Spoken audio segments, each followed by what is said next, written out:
दोस्तों, इस दुनिया में कई ऐसे बर्ड मौजूद हैं जो अपने रंग, आवाज, उड़ान और शिकार करने के तरीके से लोगों को हैरान कर देते हैं। ऐसी ही एक चिड़िया है बी ईटर, जिसकी बहुत सी हैरान करने वाली बातें मैं आपको इस वीडियो में बताऊंगा। आप मेरे साथ आखिर तक जरूर बने रहेंगे। यह चिड़िया अक्सर हमें अपने गांव के आसपास दिखाई देती है। दोस्तों, क्या आपने कभी इसे देखा है? अगर नहीं देखा तो अपने गांव से बाहर खेतों की तरफ जाएं। यह पक्षी जरूर कहीं किसी पेड़ की सूखी टहनियों पर या बिजली के तार पर बैठी हुई दिख जाएगी। आपके यहां इस चिड़िया को क्या कहते हैं, कमेंट सेक्शन में जरूर बताएंगे और चैनल को सब्सक्राइब भी कर देंगे। दोस्तों, इस पक्षी को बी ईटर इसलिए कहते हैं क्योंकि यह मधुमक्खियों को पकड़कर खाती है। इस पक्षी के अंदर यह खासियत है कि मधुमक्खी के डंक को पेड़ की टहनियों में रगड़कर निकाल देती है और निगल जाती है। बी ईटर को हिंदी में कई जगहों पर पतरिंगा कहते हैं। इसके शरीर का रंग इतना सुंदर होता है कि पहली नजर में यह किसी खिलौने जैसी लगती है। आमतौर पर बी ईटर के रंग हरे होते हैं, जो धूप पड़ने पर हल्के नीले रंग में चमकते हैं, लेकिन कई प्रजातियों में नीला, पीला, नारंगी और सुनहरा रंग भी दिखाई देता है। पतली लंबी चोंच और आंखों के पास काली पट्टी इसे बेहद आकर्षक बनाते हैं। यह छोटी सी चिड़िया 15 से 78 ग्राम की होती है, जो 6 इंच से लेकर 11 इंच तक लंबी होती है। कुछ बड़ी प्रजातियां इससे भी बड़े होते हैं। भारत में पाई जाने वाली बी ईटर की प्रजातियां 6-7 इंच लंबे होते हैं और 15 से 20 ग्राम तक होते हैं। बी ईटर की पूंछ पतली और लंबी होती है। इसकी पूंछ में 2 लंबे कांटे जैसे पंख निकले होते हैं, जो इसकी खूबसूरती को और बढ़ा देते हैं। भारत में यह पक्षी लगभग हर राज्य में देखने को मिलती है। यह पक्षी खासकर खुले इलाकों में रहना पसंद करती है। खेत, नदी किनारे, तालाब, जंगल के किनारे, रेतीले इलाके और गांवों के आसपास इसे आसानी से देखा जा सकता है। बी ईटर घने जंगलों के अंदर कम जाती है क्योंकि वहां उड़ते कीड़ों को पकड़ना मुश्किल होता है।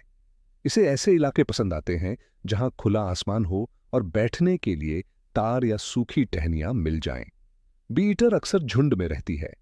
कई बार दर्जनों बी ईटर एक साथ बिजली के तार पर बैठी दिखाई देती है। इनका दिन सुबह सूरज निकलते ही शुरू हो जाता है। सुबह के समय यह भोजन की तलाश में निकल पड़ती है, क्योंकि उस समय उड़ने वाले कीड़े ज्यादा सक्रिय होते हैं। दोपहर में तेज गर्मी होने पर यह पेड़ों की छांव में आराम करती है। शाम के समय फिर से शिकार शुरू हो जाता है। ये चिड़िया मधुमक्खियां, ततैया, मक्खियां, ड्रैगन फ्लाई, टिड्डे, पतंगे और उड़ने वाली चींटियां खाती है। यह पक्षी किसानों के लिए काफी फायदेमंद मानी जाती है, क्योंकि यह खेतों में मौजूद हानिकारक कीड़ों को खा जाते हैं। बी ईटर को हवा में शिकार पकड़ने का मास्टर कहा जाता है। यह अक्सर किसी ऊंची टहनी, तार या पेड़ के ऊपर बैठकर आसपास नजर रखती है।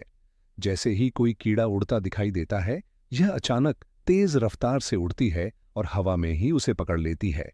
इसके बाद यह वापस उसी टहनी पर लौट आती है। यदि शिकार मधुमक्खी या ततैया हो तो यह उसे टहनी पर बार बार मारती और रगड़ती है, ताकि उसका डंक और जहर निकल जाए। उसके बाद ही उसे निगलती है। यह जमीन पर कम और हवा में ज्यादा शिकार करती है। कई बार यह एक दिन में सैकड़ों कीड़े खा जाती है और कीड़ों की संख्या कंट्रोल करती है। यह पक्षी छोटे तालाबों, नदी किनारों और बारिश के पानी से पानी पीती है। कई बार यह उड़ते हुए भी पानी की सतह को छूकर घूंट भर लेती है। गर्मियों में पानी इनके लिए बहुत जरूरी होता है, इसलिए यह अक्सर पानी वाले इलाकों के आसपास दिखाई देती है। बी ईटर का घोंसला बाकी चिड़ियों से काफी अलग होता है। बी ईटर पेड़ पर घोंसला नहीं बनाती, बल्कि जमीन के टीलों में सुरंग खोदती है। नर और मादा दोनों मिलकर मिट्टी में लगभग 1 से 2 मीटर लंबी सुरंग बनाते हैं। कुछ बी ईटर मिट्टी की दीवारों में सैकड़ों सुरंगें बनाकर कॉलोनी में रहती हैं। सुरंग के आखिर में एक छोटा कमरा बनाया जाता है, जहां मादा अंडे देती है। ये जगह बाहर से सुरक्षित रहती है, इसलिए अंडों को दुश्मनों से बचाने में मदद मिलती है। मादा आमतौर पर 4 से 7 अंडे देती है। अंडों को सेने का काम नर और मादा दोनों करते हैं। लगभग 2 से 3 हफ्तों बाद बच्चे बाहर निकलते हैं। माता पिता दिन भर शिकार पकड़कर बच्चों को खिलाते रहते हैं। पूरी दुनिया में बी ईटर की लगभग 26 प्रजातियां पाई जाती हैं। इनमें से कुछ प्रजातियां अफ्रीका में पाई जाती हैं, जबकि कुछ एशिया, यूरोप और ऑस्ट्रेलिया में रहती हैं। इनके अंडों और बच्चों पर सबसे ज्यादा खतरा बाज, चील, सांप, जंगली बिल्लियां और कौवे से रहता है। इसलिए यह जमीन में गहरी सुरंग बनाकर घोंसला तैयार करती हैं। कुछ बी ईटर स्थायी रूप से एक ही जगह रहती हैं, जबकि कुछ मौसम बदलने पर दूसरी जगह चली जाती हैं। सर्दियों में कई प्रजातियां गर्म इलाकों की तरफ प्रवास करती हैं। बी ईटर का जीवन काल आमतौर पर 5 से 10 वर्ष का होता है, लेकिन सुरक्षित वातावरण में कुछ प्रजातियां इससे अधिक समय तक भी जीवित रह सकती हैं। अगर आपको वीडियो पसंद आया है तो हमारे चैनल को सब्सक्राइब करें। शुक्रिया।